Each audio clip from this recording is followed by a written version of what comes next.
Hello everyone and welcome to the latest episode of the Movie Crusaders. My name is Sean Wasserkrug and today we're going to be reviewing the final film for Daniel Craig as James Bond, No Time to Die. Now for me, when it comes to James Bond as a whole, I was never really a huge Bond fan. I mean, my dad, he was a huge Bond fan. I mean, I was literally named after Sean Connery because of the Bond films. But personally, outside of catching the occasional one on TV for, 5-10 minutes here and there, I really didn't start becoming a Bond fan or really start paying attention to Bond till Pierce Brosnan in the early 90s. And even then, I wasn't really totally grabbed on or hooked into the Bond character outside of just, watching them when they were on.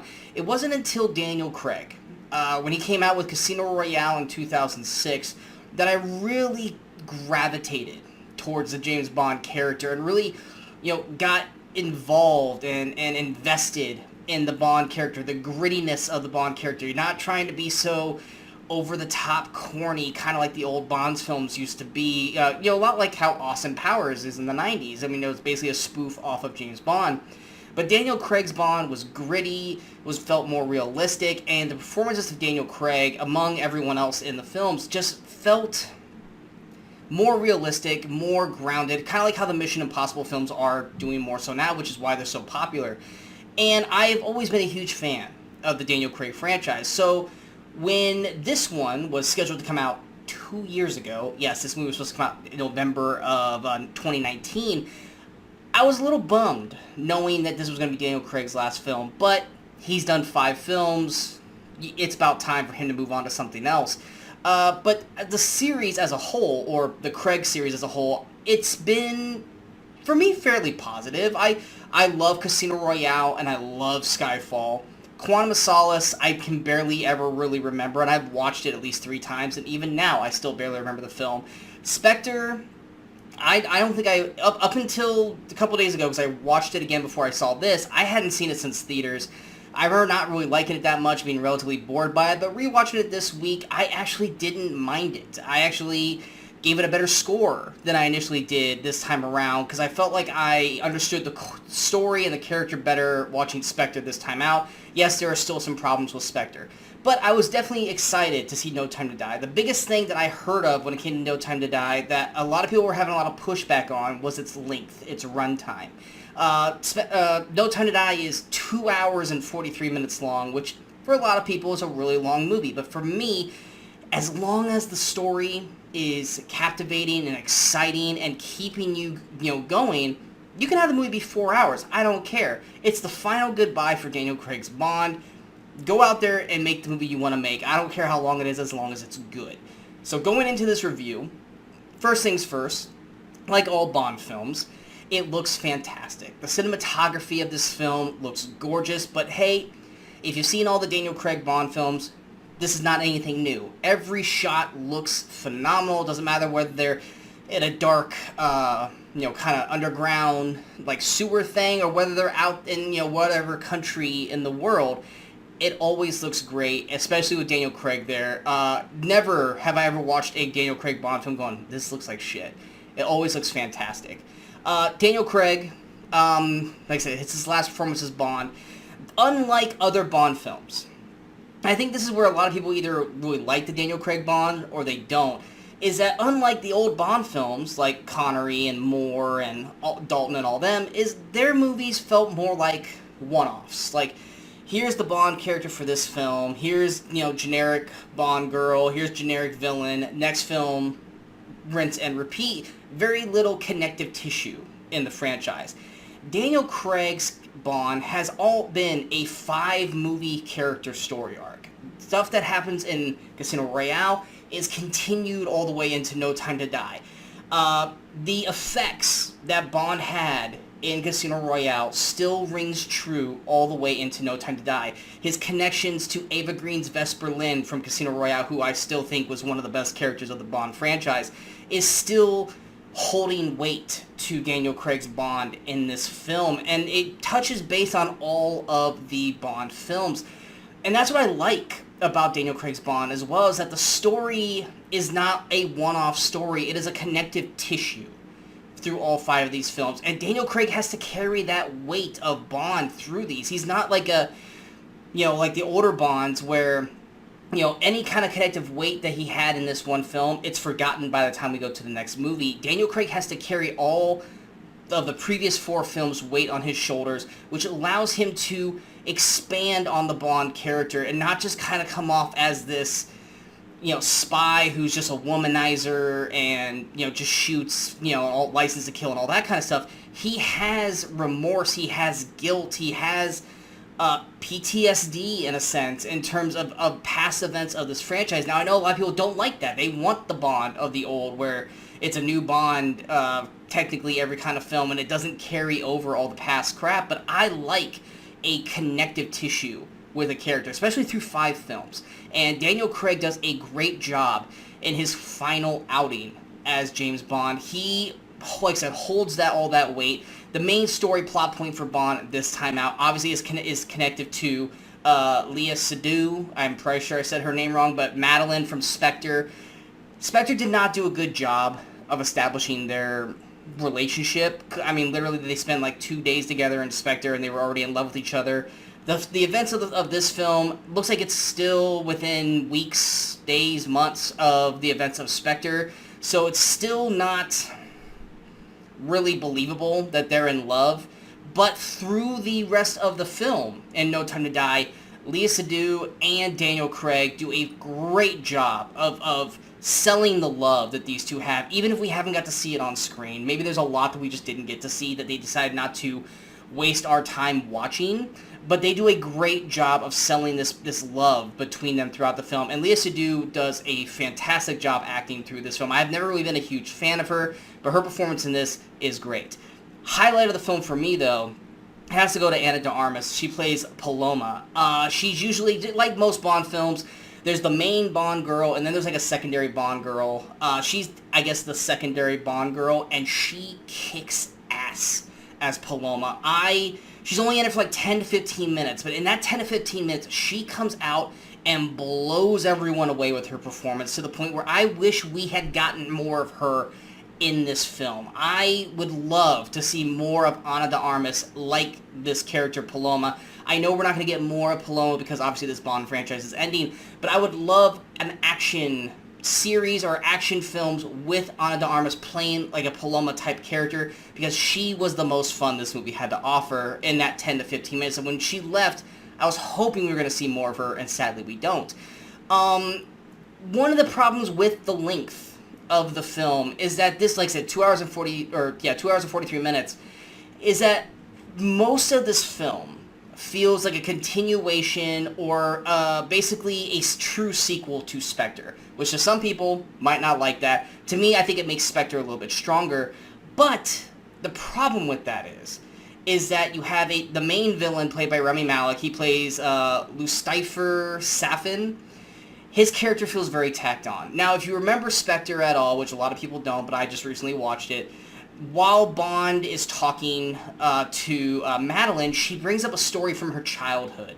And it feels like a very throwaway story, but as soon as the movie starts, we are in a flashback of young Madeline, and as soon as that story starts, I immediately remember back to the story in Spectre, going, oh, okay, this is where this character's coming into play. Problem with that is that we then go pretty much 2 hours without seeing Rami Malek again, to the point that you forget about him completely. And his villain, it's not like he's doing a bad job. Rami Malek is not doing a bad job playing a Safin. It just, his character feels very tacked on, just a very, like, typical Bond villain from the old age where, yes, I mean, he's got connective tissues to Madeline and stuff like that, but it's just a very paint-by-numbers Bond villain where he's trying to take over the world with this weapon and Bond's got to stop him. And it's just outside of the other Bond films, which, yes, I mean, a lot of the characters did the same thing.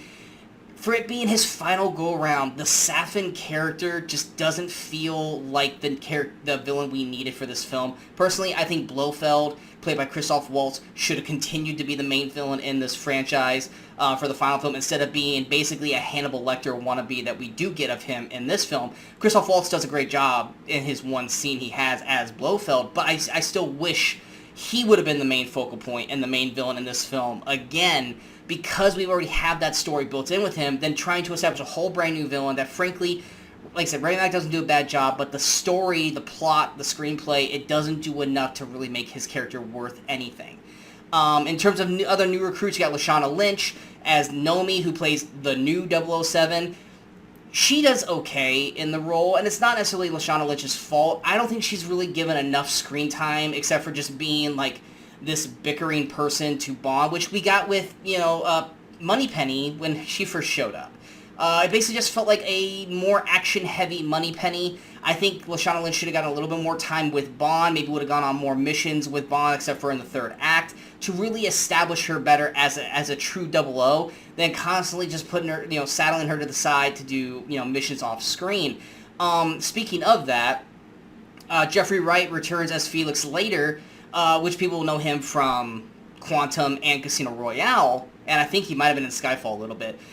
I love Jeffrey Wright. I love every time he comes back into the film, because I think him and Daniel Craig work really well together. I would have loved a little bit more out of him in this film, because it being the last film of the franchise. I would have loved, in the third act, him and Nomi working with Bond in the final act. I think having those three together would have been awesome. Sadly, we do not get that. Like I said, it's wishful thinking I wish we would have had, but Jeffrey Wright does a great job in the little parts he has. Ralph Fiennes as M, Ben Whishaw as Q, and Naomi Harris as Moneypenny. They're basically playing the same characters as the past, few films. They're not really bringing anything new, anything exciting. They're basically playing the same basic characters that we've seen in all the films. So there's nothing really new for them. Billy Magnuson, people will know him from Game Night. He comes in as Logan Ash. He's fine in his little part. He's not really needed, but he wasn't harmful to the film overall. Frankly, like I said, the main part of the film, it really should have just been another Blofeld villain storyline. I think if you would have replaced Rami Malek with Blofeld, I think the story would have hit harder. I think the story just would have been overall better. Not that Rami Malek's character is bad. I think he should have been more of a secondary villain or more of a henchman to Blofeld than to be the big bad in this film, because I don't think he hits as hard as you wanted to have in a final Bond film. The action... Obviously, the action is always solid when it comes to Daniel Craig films. It does have its big opening, like all the Bond films have, but it does come until like 20 minutes into the movie because we have a flashback and we have all this kind of build-up to this inevitable scene. It doesn't hit quite as hard as Casino Royale or Skyfall or even Spectre for that matter, but it is still a decent action number. The final set piece in the film, I think, is pretty solid. There's a good middle piece with Ana de Armas. That's a lot of fun to watch. The action's always brutal and feels more realistic than it does on all the other Bond films. So action-wise, I think it does a solid job. There are some tacked-on story elements that probably weren't needed, and I would love to elaborate more on that, but I can't, not without spoiling parts of the film. But when you watch the movie, you'll see it. It's a tacked-on story element that we've been seeing a lot of our old heroes, such as like Indiana Jones, Han Solo, Superman, that is not necessarily needed. It doesn't hurt the film or ruin the film in any way. It just feels unnecessary and unneeded. There's some other elements here and there, too, that probably they could have saved some time on the run clock by not having them, but it doesn't hurt the film by any means. Just an unnecessary added element to the film overall. In terms of closing this Bond, that's going to be a really controversial opinion to a lot of people, the way they end this Bond film. There's pretty much one of two ways to end this film, because clearly when they decide to have a new Bond, it's going to be all brand new characters. It's going to be a new M, it's going to be a new Q, it's going to be a new Bond, it's going to be new everybody. So none of these characters are going to be coming back for the next Bond film. And if they do, it completely ruins the aesthetics of what these 5 films have been making. So in terms of how they end this Bond film, I was in favor for it. I actually liked the way they ended the film. My dad, who's obviously a lifetime Bond fan, he did not like the way it ended, but he understands why they ended it that way. Depending on what kind of fan you are, you're either going to love it or hate it. It worked for me. I think it put a perfect close on the Daniel Craig Bond franchise. So overall, I think in terms of Daniel Craig's franchise and the Bond films in general, I think No Time to Die is a very, very solid final film for Daniel Craig. No, it's not as good as Casino Royale, and it's not as good as Skyfall, but it's definitely better than Spectre and Quantum of Solace. So it is definitely that third place finisher in top 5 for the Daniel Craig Bonds. If you're a Bond fan, if you're a fan of Daniel Craig, and you want to see how this film finishes the franchise, obviously you're going to be checking this movie out. I definitely recommend it. I had a blast watching Bond. It doesn't, like I said, it's got its problems, but I don't think they're overly glaringly bad to the point where it makes it a horrible film. If you have problems with a really, really long runtime, like 2 hours and 40-something minutes, then maybe don't go see this in theaters and wait for it to come out on digital so you can pause and do other things. But if you're a diehard Bond fan, I am tongue-tying the hell out of this. If you're a lifelong Bond fan and you want to see how the Daniel Craig franchise closes, you definitely should be checking this out in theaters because it's awesome to see on the big screen. Going to my overall score, I'm going to give No Time to Die a 79%. Like I said, great performances from everyone throughout, some unnecessary performances. The villain doesn't quite work. It should have just been Blofeld again. But I think it wraps a nice little bow on the Daniel Craig franchise, and we see where we go from here with the new Bond and everything else. I hope you guys enjoyed this review. If you guys did, go ahead and hit that like, share, and subscribe button to the channel so you guys stay up to date with all the latest videos that pop up on the Movie Crusaders. Of course, don't forget to follow us on all the social media outlets you see below. Coming up next, next week we've got Halloween Kills and The Last Duel. So be on the lookout for those 2 reviews. And then, of course, like every Friday, or at least every weekend now, Brian Michaels and myself will be back for another episode of the Weekend Crusaders. This week's episode is going to be out a little late. It'll still be out this weekend, but because of conflicts with work and stuff like that, we weren't able to shoot it like we normally do, so it will not be released on time this week for the 3rd week in a row, but it will be out by the end of the weekend. And of course, we'll be back next week with 5 more movies to talk about as well. So until next time, in case I don't see you, good morning, good afternoon, and good night, Movie Crusaders.